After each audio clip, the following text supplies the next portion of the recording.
Commission released a statement at which it registered its displeasure with conduct of certain party members at one of its storage facilities, where a storage facility was run over by supporters of MK Party, and they started interfering in an unauthorized and unlawful manner with the handling of materials at that storage site.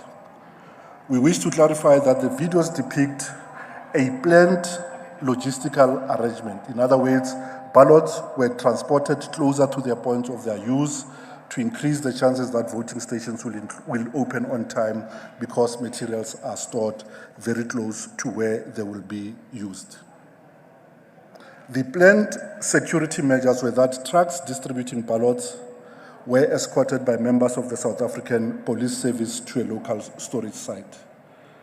These storage sites are guarded on a 24-hour basis so that we can guarantee that the ballots are safeguarded and only persons who have the requisite authority gain entry into those sites, and to avert burglaries and tampering of electoral materials.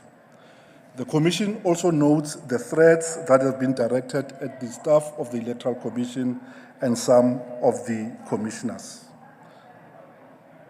The Commission further notes an incident in eThekwini where a presiding officer was woken at home in the middle of the night in order to accompany those people who accosted them to a storage site where the Commission held its material.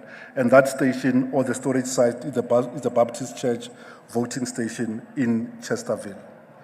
At that site, we had stored voting booths, voting station signage banners, as well as unfolded ballot boxes. No ballot papers were at that site. It was just the bulk material that supports the election.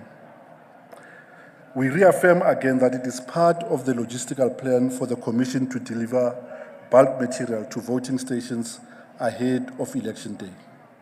This is meant to ensure that voting stations open on time and only security material gets delivered directly to voting station on the voting day.